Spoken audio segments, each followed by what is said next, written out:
Okay, so talking about you and your accomplishments before I get to that. Sure. You said that your personal information in business, although good or bad, is out there. Let's talk about that.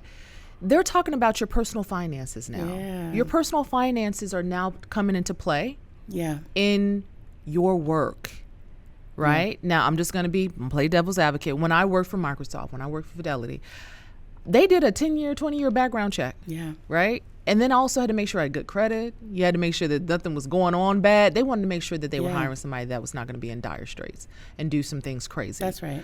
Did you not expect that? Did they do the same thing with you? They did, and I was completely transparent. So the vetting process for me to be on this board actually took about 4 to 5 months. Wow. It's part of the reason that it's been so challenging to add more board members. We've invited 2 board members. They both declined because they said, first of all, I don't want to lose my job. I don't want to lose my income, and I don't want people showing up at my house. That part. Right? So it's real. You have to be in a position in your life, which I wasn't ready for, to face scrutiny from your clients or your employer. When I step down from this role or my term is over, and we usually are voted in for 1-year terms, which can be renewed, or I could resign, or something could happen, I could change. I can't just go and fill out a job application and work somewhere, right? This is forever woven into the fabric of my life, right? This is my 4th nonprofit board. It is the most prominent, is the most public facing, but generally board members, I ask you now, there are plenty of prominent organizations. Who is the board president of the NAACP? Who is the board president of the YMCA or the Boys and Girls Club?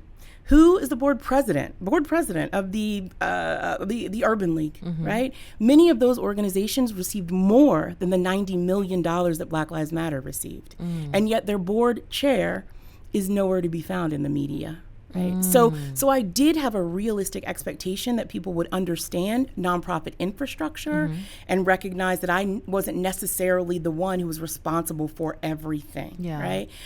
However, I'm here, right? And so now I'm speaking out and using this as an opportunity to tell the truth and frankly share my testimony, because I've been through a lot. And I filed bankruptcy as a single mom almost 10 years ago. People have said I did it 4 times, 5 times. That's ridiculous. You can't even do that, right? It's not even legal. You can't. I mean, I'm like, why are you making up stories about the number of times? I'll tell you the truth. And I did it with $120,000 in debt, $55,000 of which was student loans. And I disclosed that, which are non-dischargeable, right? Which I still had the day after I filed bankruptcy, personal bankruptcy. I also did it while managing multi-million-dollar budgets for foundations impeccably. My track record is clean at nonprofits. So I think that it demonstrates that someone can be professionally competent, and particularly in nonprofits, there's a whole nonprofit industrial complex where people are expected to take an oath of poverty, not be paid for their work. Be unpaid, right? It's facts. Be unpaid and be leading particularly Black women. We could talk about that all day long, right? We could talk about it all day long.